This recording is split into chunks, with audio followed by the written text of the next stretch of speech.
Hey guys, what's going on? Welcome back to another video on the channel. Today, we're going to be going over our college football rankings for this week. We had a lot going on this week.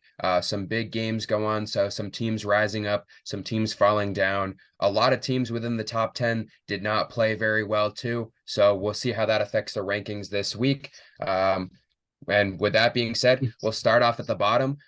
With my 25th team this week, I have Tennessee. I think you could easily make an argument that they should be unranked, but compared to the other teams that are on there, I still think they're one of the top 25 teams. If you're going with any other one else around this area, if you're going to say Tennessee's unranked, I mean, it's just picking around mediocre teams and pointing out where their best strengths are at this point. Yeah, and I'm a Tennessee fan, but by my own metrics, I do have to leave the Vols off this list. In 25, I have probably the biggest story of the week, at least up there. I have USC falling down 10 spots in the 25 spot. I mean, their defense has just played them outside of the playoff run that they hope to have. I will say, though, I think Caleb Williams is still playing really great football. He didn't have a passing touchdown, but he got one on the ground. I mean, he looks fine. I have no issues with him. This USC team is just not built to be a championship contender like we thought they were. And with Washington, Oregon, and UCLA still all on the schedule, things could get really bad for the Trojans sooner than later. So they're hanging around the bottom for me.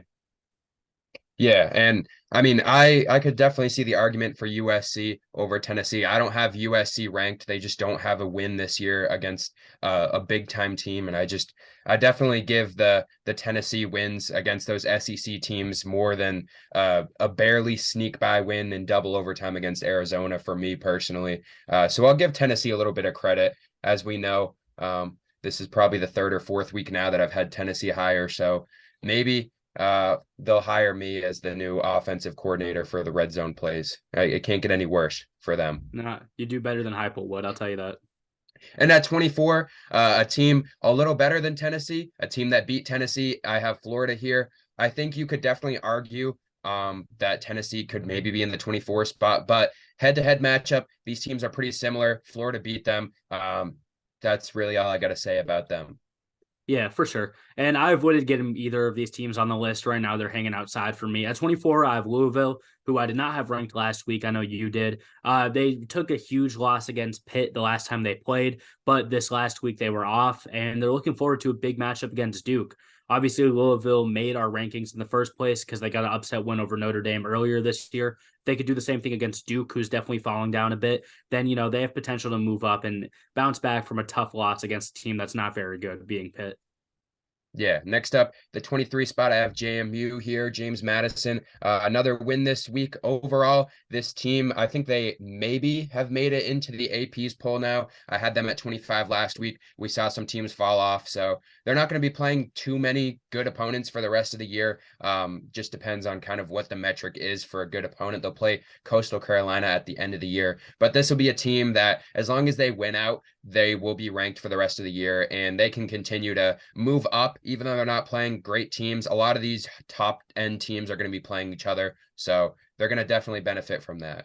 Yeah, absolutely. And you were early on them. That was a great placement last week. I have them at 23 as well. Shout out to Jordan McLeod. He's genuinely one of the best dual threat quarterbacks in the country, regardless of conference or level. He's really good. And at the end of the day, you got to respect a team that's 7-0. They're not playing great competition, but it's also not like they're playing D2 squads. They have some tougher in conference games and they're winning. So they're going to be in this 23 spot. And I share a similar sentiment. If they keep rolling, it's going to be hard to take them off. Yeah, and another team just like that. This team bouncing back from a loss a few weeks ago. UCLA, I have at 22 here. They lost to Oregon State. They came back. They whooped Stanford this week. Overall, this team is still pretty solid. Within the Pac-12, they're going to take on USC towards the end of the year. And as we know, USC is going downhill. They're going to have a tough matchup though this week in Colorado. Or they'll be in UCLA. They'll be playing against Colorado, but either way, they're going up against a very good quarterback on the opposite end in Shedeur Sanders and that squad. So this could be a game that really tells a lot. I know Colorado's hype has kind of died down a little bit just because they were ranked at the beginning of the year. They're still a very good team offensively, the most passing yards by a quarterback so far with Shedeur. So it'll be a tough matchup for them if they can get past that and cruise through the rest of this season. That USC matchup at the end of the year will be big, but definitely in the running for a New Year's Six bowl at this point still. Yeah, completely agree. In the 22 spot, I'm going to stick out West. I have Fresno State. I'm higher on them than most people are. They bump up a spot, and they were off last week, but I really still see this team as a competitive squad that could end the year with only one loss. I mean, you look ahead at their schedule. I think Fresno State handles every game on that schedule pretty easily. I mean, the only game that can catch them off guard is the last week of the season. They'll play San Diego State. Outside of that, I think they're one of the most competitive teams in college football, and really one of the only squads that are this low on this list that I'd say on any given day could compete with some of the higher end teams. So I give them a lot of credit there. Yeah, and another team kind of in this same area, I have Duke at 21.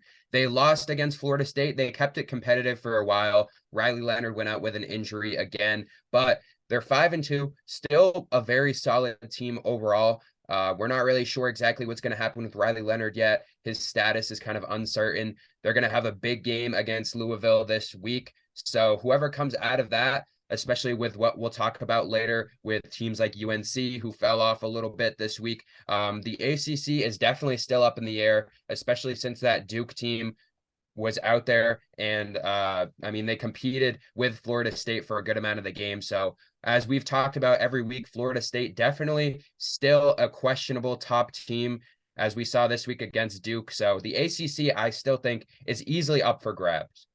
Yeah, fair enough there. And at 21, here's where I have UCLA, just one spot above you.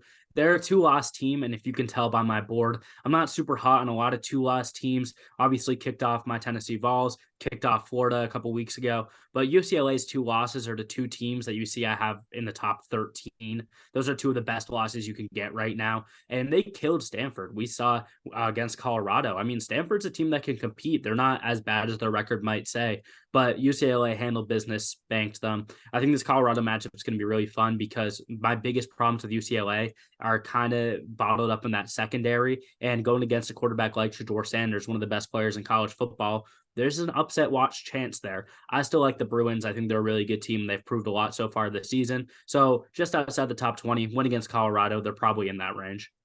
Yeah, and starting off the top 20, I have Tulane here. They went out, they beat North Texas this week. Next week, they're going to have a tough matchup. They're going to be going up against Rice, who's been solid this year. JT Daniels has been pretty good for them this year.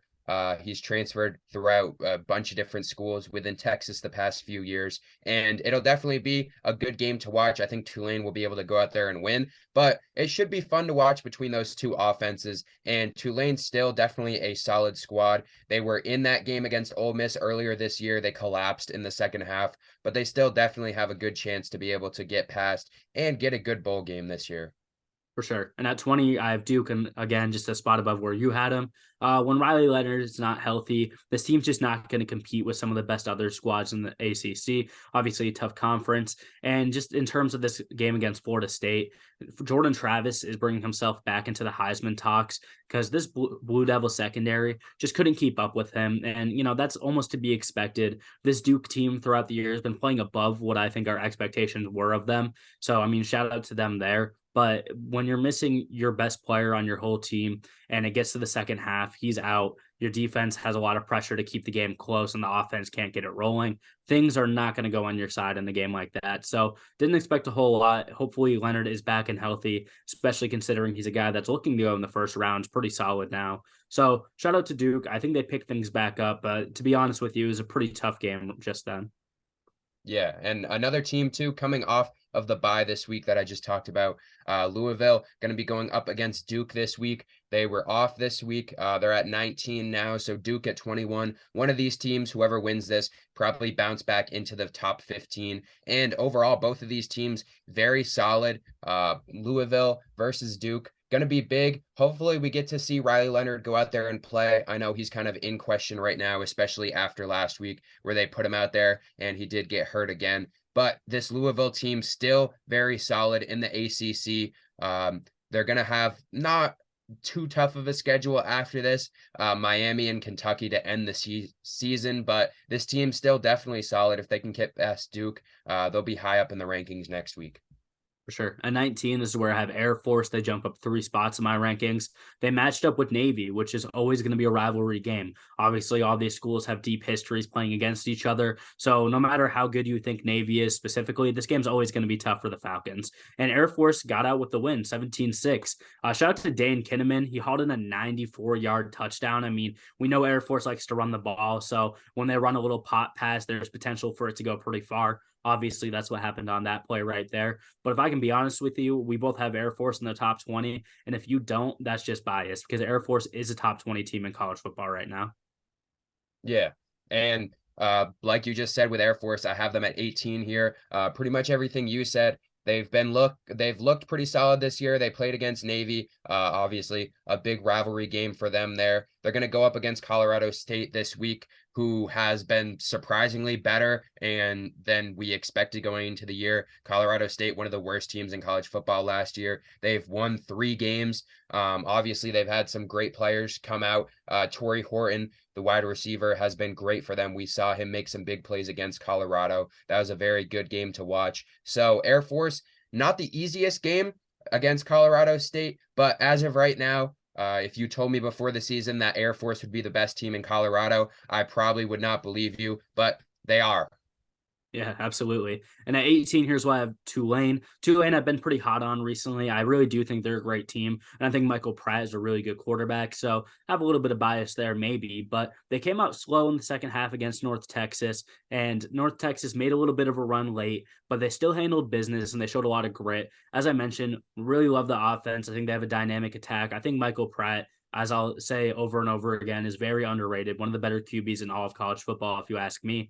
And shout out to their tight end Brahman. He got 2 touchdowns. I mean, this Green Wave offense has shown no signs of slowing down to me. I really think even into their tough matchups, like when they lost to Ole Miss earlier this year, their offense was far from the issue. If their defense just plays up to standards, Tulane is a really, really good football team, and I'm expecting to see that going forward. They have some games on the schedule that may not go their way, but I still think they have potential to run the slate and win out the rest of their season. And if that's the case, I think they're going to gain respect from a lot of people in the college football space.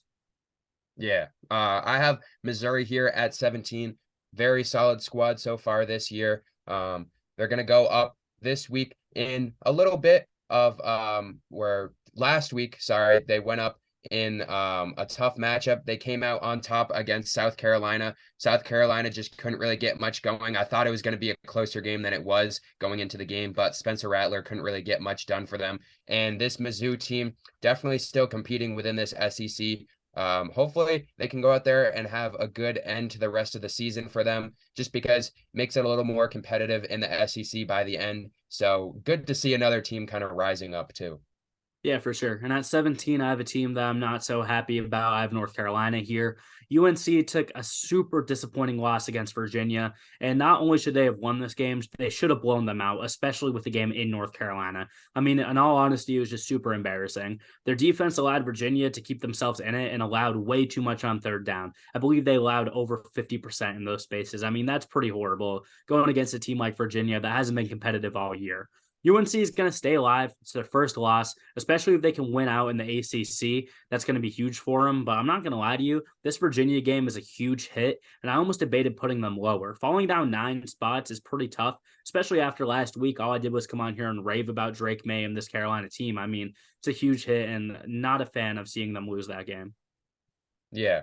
Next up at 16, I have LSU. LSU, as we know, a very tough schedule throughout this season, and 2 big games that they lost earlier in the year has come back. But obviously this week they came back. They played against Army. Jaden Daniels, the main guy for this LSU offense, has been insane this year in the air, on the ground. He has proven that he's one of the best quarterbacks in college football for LSU, and they're going to have a tough schedule too to end off this season. They're going to go against Alabama. They're going to have a bye week this week, and then they're going to go against Alabama in their next game. And then the rest of the year, they have Florida too, which is going to be tough. Texas A&M has been competitive for the most part this year, so they're going to have some good marquee wins for the rest of the year. And a team that's at 16 right now for me, and they get a bye week, so potentially could easily move up if some teams lose, and then go against Alabama, who is still within that top 10 area for me right now. I think it's going to be a very interesting way to end this season, just because LSU against Alabama could easily be an SEC championship game, because if LSU goes out there and beats Alabama, they have the same record for the end of the year, and they both have 2 losses. LSU will have that tiebreaker. So a very big game to watch in 2 weeks. Yeah, absolutely. And staying in the SEC, this is where I have Missouri at 16. They jump up 4 spots for me and gain a lot of respect, to be honest. Shout out to Mizzou. I mean, South Carolina is a team that's caused a lot of problems in the SEC. They're another one of those teams where their record isn't amazing, but they stay competitive in pretty much every game they've been in. Obviously, against Georgia, they stayed in the game for most of the way. So Missouri handling business and making it look easy is super impressive. Also, just want to shout out to Luther Burden.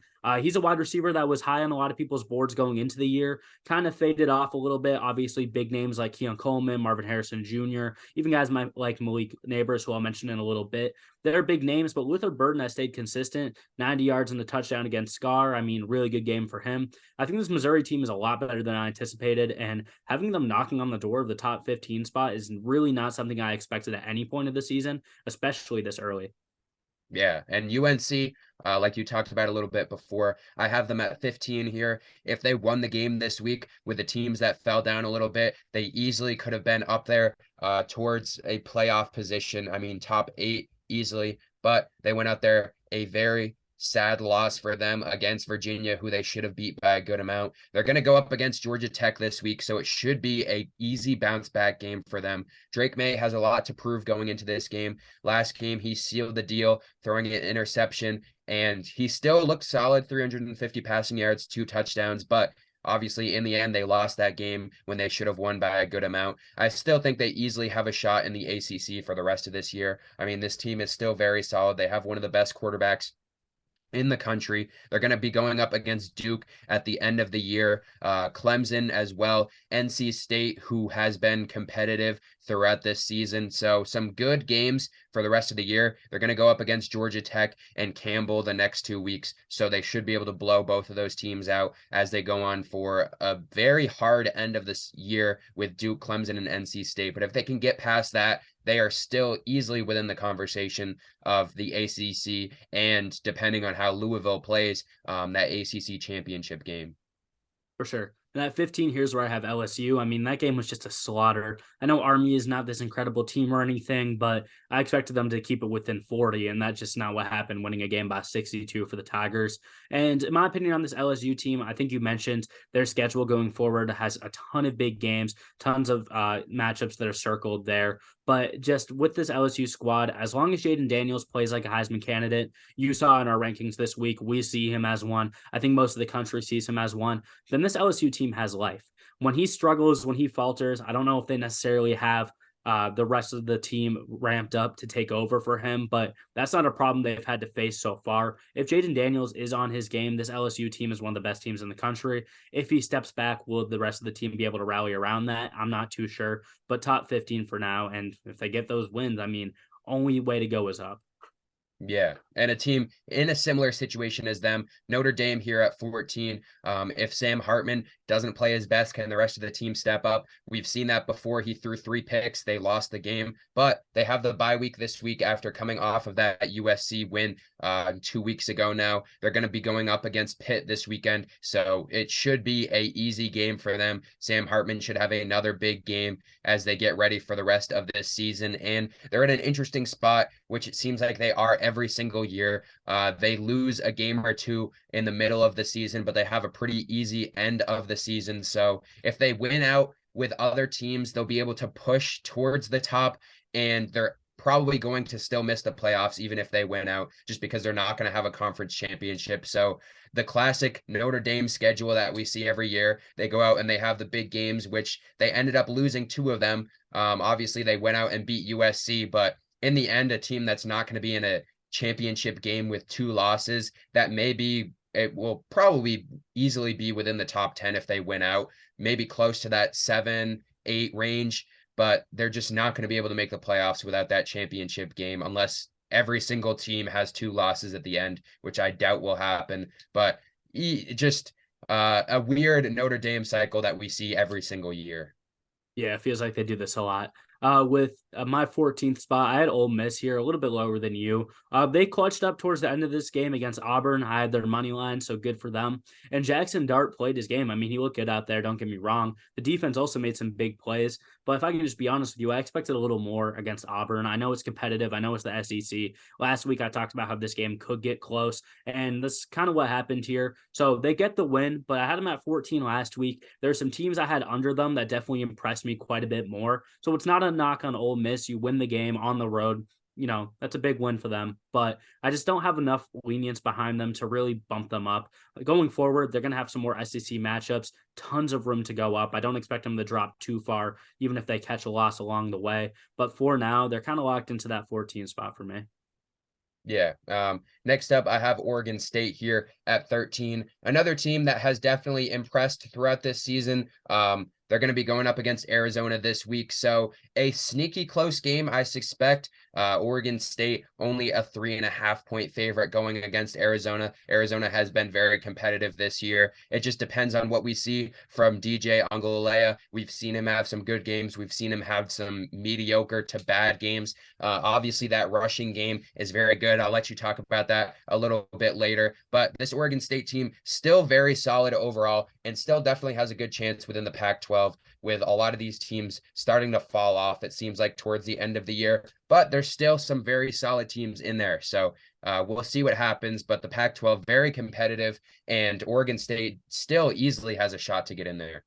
Yeah, absolutely. And sticking in that realm at 13, I have Utah jumping up 3 spots for me. I mean, they came out on top of USC, a game where a lot of people had them penciled to lose. It was supposed to be Caleb Williams and the Trojans bounce back game, and that just wasn't the case. Utah handled business. I mean, can we just mention this now? We're pretty deep into the season. What a season for the Utah Utes with all the question marks they've had. I think we both kind of anticipated them to take a step back. I think most of the country did with Cam Rising being out, but they've looked really fresh the whole year. I think a lot of that is because of Jaquindon Jackson as well in the running game.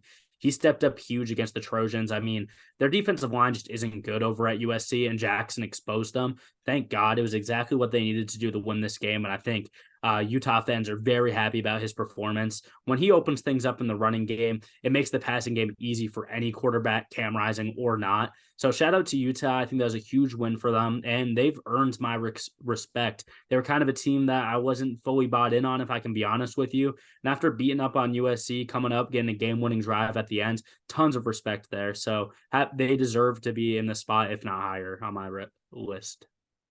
Yeah, and I mean, the same reasons you just said, I have them here at 12. Utah, we've talked about every single week. Will Cam Rising come back? Now, officially, we know he's done for the year, so we don't have to speculate about that for the rest of the year. They are going to be going up against Oregon this week, and I think Oregon is just a lot better of a team at this point. They're only lost to Washington in that close game.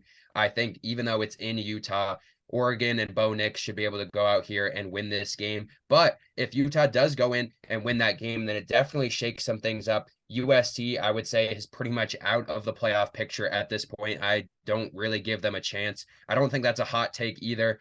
Caleb Williams can be as good as he wants, but with 2 losses and how terrible that defense is compared to the other teams that are going to be competing in the Pac-12, Utah, Oregon, Oregon State, this is definitely going to be one of those marquee matchups. Oregon against Utah this week. Probably the biggest game of the week overall that we'll see. So very big game with some playoff implications.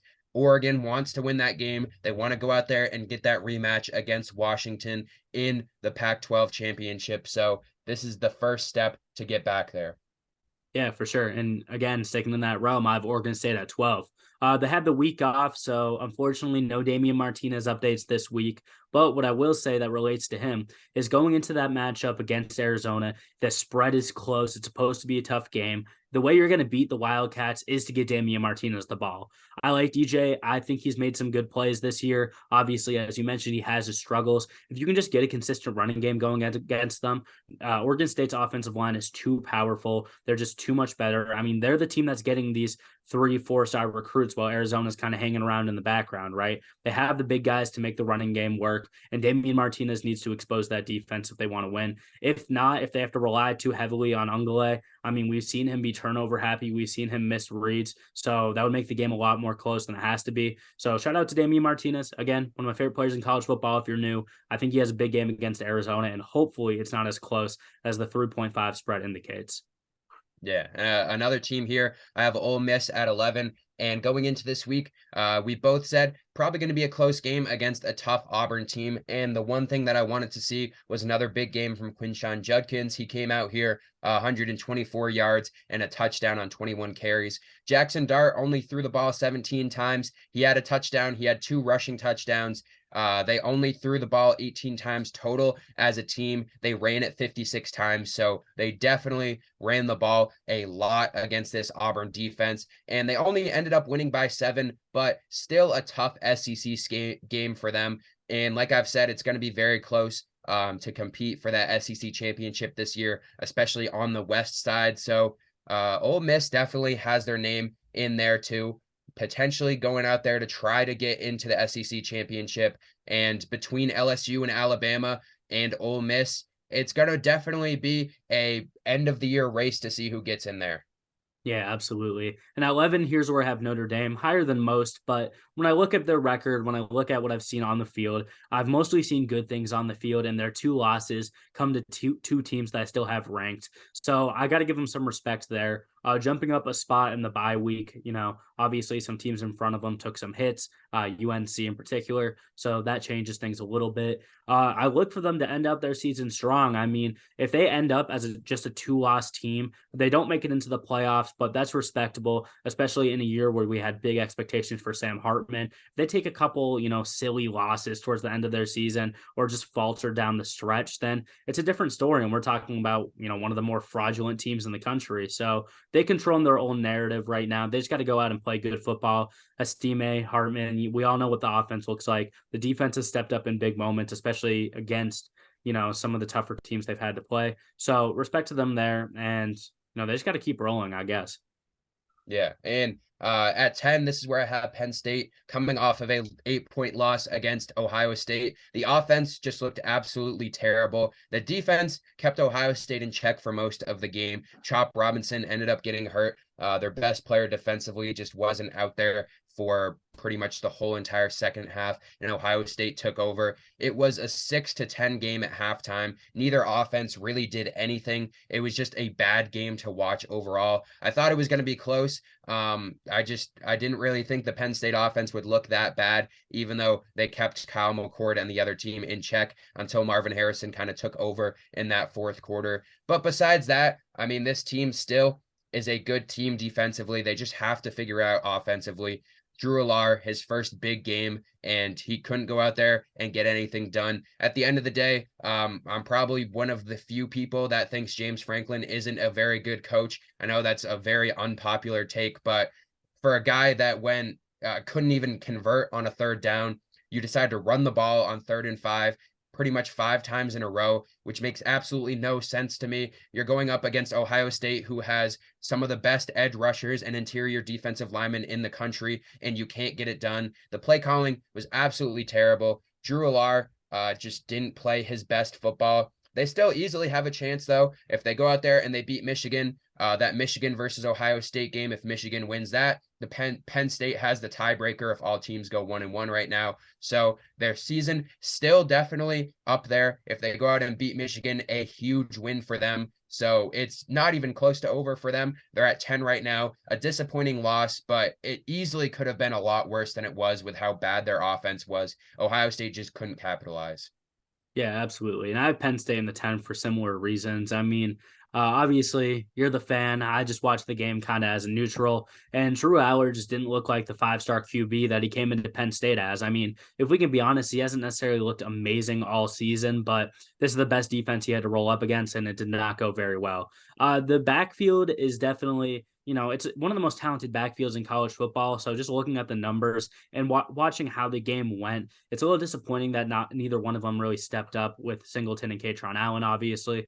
But they just couldn't get a whole lot going. I think that's more credit to the Ohio State defense than a knock on Penn State's offense in that regard. But Penn State's offense in general just couldn't get anything going. It was disappointing. I'd say I expected a better game. I know people love a defensive battle, but even Penn State early, they get a big turnover and it gets called back because of defensive holding. I mean, it's just disappointing. It's a miscue that changed the tide of the game. And, with Chop Robinson going out, you can only do so much on the defensive side. So missing out on a big play like that was definitely crucial. Penn State's defense still looked great. I mean, Marvin Harrison Jr. is the best player in college football right now, especially with Brock Bowers being injured. And you're bound to have miscues when you have to go up against him. Kyle McCord didn't necessarily look his best either, and I think that is credit to the Penn State defense. As you mentioned, with the way their schedule is shaped up, with the way the Big Ten is competitively, they're still in it. They're still alive, and they could compete. If they win the Big Ten, that's a playoff team we're talking about for sure. But they just have to go out, and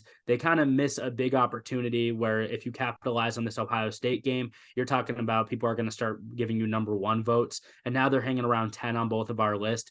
Definitely a tough bid right there. But there's a lot of season left. I expect the Nittany Lions to come back strong and hopefully push. And it would be a crazy upset if they could go out and beat Michigan.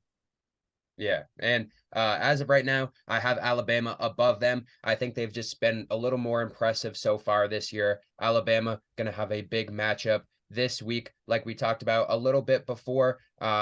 Just overall, this team has been good. This week, they will have the bye. In 2 weeks. They'll have that big matchup against LSU. So they'll have a week off to prepare for that. Jaden Daniels is going to go in there, and both of these teams are going to vie for the win. It's going to be a very good game. So it'll be fun to see that game go. But with the week off after coming off of that win against Tennessee overall, they just pretty much dominated them in the second half. Tennessee looked very good in the first half, but Alabama just proved they were the better team in the second half. They did everything they needed to do. They ran the ball, they threw the ball, and they got everything done. They got the win. So a week off to prepare for that LSU game, probably the biggest of the season for them. For sure. And at 9, I have Oregon. They beat Washington State, who, I mean, we both had them on upset watch. I think a lot of people wanted to make hot takes and say Washington State was going to win this game. Oregon handled business. I will say, though, I know we have fans of the channel that like Cam Ward. I know we both really like Cam Ward, and he put up over 450 total yards. I mean, that's absolutely ridiculous. The only problem is this Washington State team had no chance at running the ball. Oregon State's run defense is really, really good. We even saw, Washington got some big plays on them, but they mostly bottled up the run game there. This Ducks run defense is really good. They couldn't get beat by Cam Ward by himself. And when it comes to Oregon's offense, their run game was the story of the game. We both know Bo Nix is one of the better quarterbacks in college football, whether we like him or not. But the fact that Irving made life so easy and picked up 2 touchdowns rushing, that just pushed Washington State completely out of the game. I really like Oregon. Obviously, I had predicted them to beat Washington. They did not win that game. That's why Washington's going to hang around higher than them for the foreseeable future. But hey, they have a big stretch of the schedule coming up too. If they can go and possibly win the conference, that's another team we're talking about playoff stretch. Pretty much any team in my top 10 and your top 10 has a chance to make a playoff push still. Oregon is included in that list, and not messing up, not falling to this Washington State team is the first step of that stretch for them. So I got to give them credit there. Yeah, and like you just said, I have Oregon here at the 8th spot. A very big game against Utah this week. So I expect them to be able to go out there and win the game with that high-powered offense. Utah, as we know, kind of some quarterback controversy throughout this whole season. They've been waiting for Rising to come back. He's not going to come back, shut down for the year. So that means they're going to have to go with their starting quarterback now, who it's been kind of in between a few guys throughout this whole entire season. But it seems like now they're kind of locked down with Barnes in there, who played very good last week. He got them the win. He did exactly what he needed to do. But at the end of the day, this Oregon offense is just too high powered. And this Utah defense may get a few stops. They've been good this year, but if they're going to get the stops, it's just if Utah's offense can really capitalize on it. And I don't see them doing that. I think Oregon's offense too high powered, and they should be able to go in there and win that game and definitely get a big boost and get back up there in the Pac-12, make their way back to that Washington rematch. Absolutely. And at 8, here's where I have Alabama. I have them over Oregon for now, but I think that Utah game is going to be big for the Ducks if they want to jump them. Alabama, they beat up on Tennessee. They started the game really slow, and it was almost the opposite of what we saw last year when these two teams matched up. Alabama's defense stepped up and proved that they're one of the best in the country. Feels like every week we come on here talking about Penn State, Alabama, or Iowa for having the best defense in the country. I think, it's between Penn State and Alabama right now, and Alabama just made their case for it. They bottled up Joe Milton. He just did not have a good game, especially in that second half. And the big story of that second half for Alabama was Jason McClellan. When your defense plays so well, it allows your offense to just cool it, just run the ball, get yards. That was exactly what Alabama needed to do. That was the game plan. And with the Vols unable to put up points, I mean, it allowed Alabama's offense to just kind of stick with what they got. They didn't feel like they had to play catch up because they knew that Tennessee wasn't going to respond. So they run the ball. McClellan plays good. Over on the other side, Milroe plays good. I mean, has one of his better games as an Alabama starting quarterback, which isn't saying a lot with some of the tough performances he's had this year.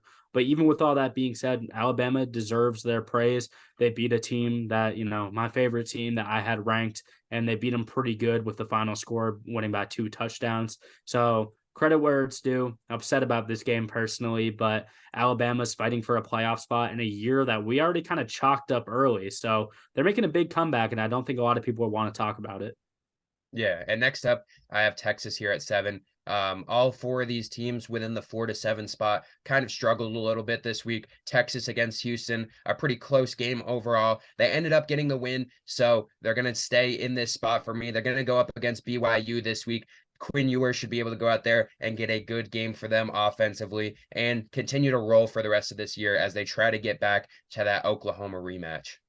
Yeah, and the only thing with Texas that I do worry about is Ewers' injury. I mean, he probably won't be around for BYU. He's, going. We don't really know how long the injury is going to last, but they're going to have to rely on some of their other guys. Assuming he gets healthy sooner than later, I have no problems with this Texas team, but just hoping for the best for him. They win a game against Houston. Houston's another pretty solid team. They should not have kept it this close with Houston, don't get me wrong, but as long as they got the win, I was going to give them the respects here. Hoping Ewers is ready to roll sooner than later, but Texas, with the resume they have, is going to be up here for a while. Yeah. Another team, too, that struggled for probably the first half of this game. They came away with it in the fourth quarter. But this Florida State team here at 6, I'm just not really as impressed as a lot of people are with this team overall. I still think they're pretty good, but going up against Duke this week, we definitely saw their weaknesses down at halftime. It was no one scored in the third quarter, but then they came back. They scored 21 in the fourth quarter. They came away with a win. Still the best team in the ACC as of right now, but they did show some weaknesses. So we'll see against a team. Obviously, Riley Leonard got hurt in that game, so that may have made a difference towards the end of the game. We don't really know, but there's definitely some holes in this team offensively and defensively. So we'll see if some other teams can kind of pick those out towards the end of the year. But as of right now, they're still one of the best teams in the country. Yeah, and I'm going to group Oklahoma and Florida State here together, 2 teams I've had in similar spots. I give Florida State the nod and have them at 5 while I have Oklahoma at 6 this week, mostly just because that Oklahoma game, honestly, was not something I was hoping to see. Dylan Gabriel had a big prove-it moment going up against his former team, obviously transferred from UCF last season, but they just didn't look great, and Oklahoma's defense fluttered. I mean, they're really an offensive team. You could argue they have the best offense in the country, but UCF should not be putting up almost 30 points on you. And if it weren't for a 2-point conversion stop, I mean, they could have easily lost that game in overtime, which is not something I would want to be able to say about a team that's hanging around my top 5. For Florida State, obviously they get to beat up on Duke, missing Riley Leonard. That team is a shell of itself when Leonard's not on the field.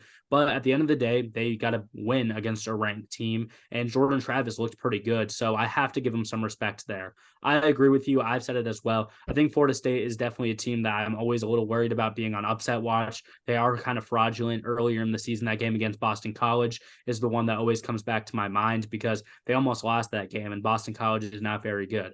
So with all that being said, Florida State and Oklahoma kind of in similar spots for me, but coming off a win against a ranked team, no matter who's on the field, I got to give Florida State the nod there. So I have them in the 5 spot.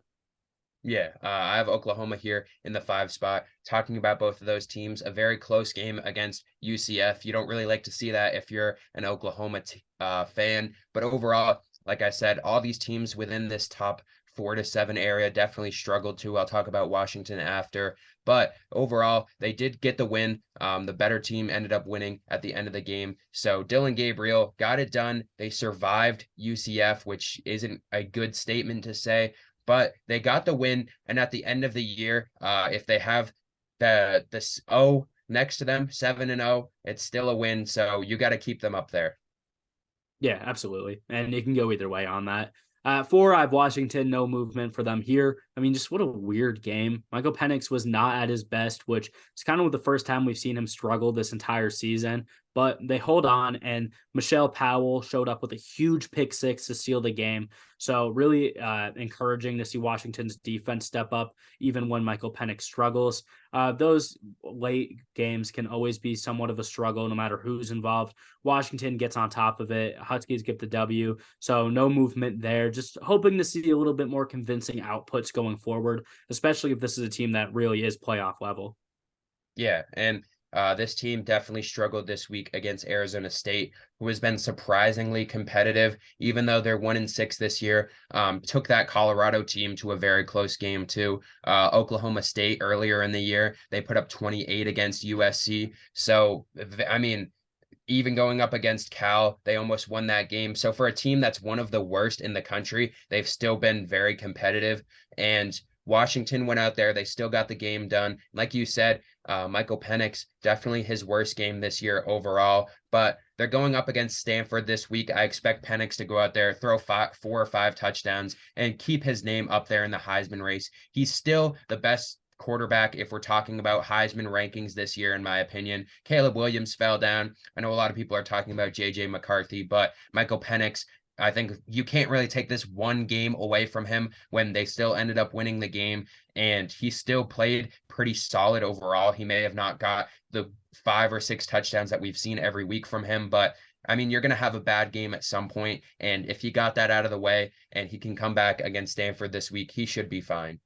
Yeah, absolutely. And just to talk about JJ McCarthy a little bit, I'm going to keep Michigan at 3.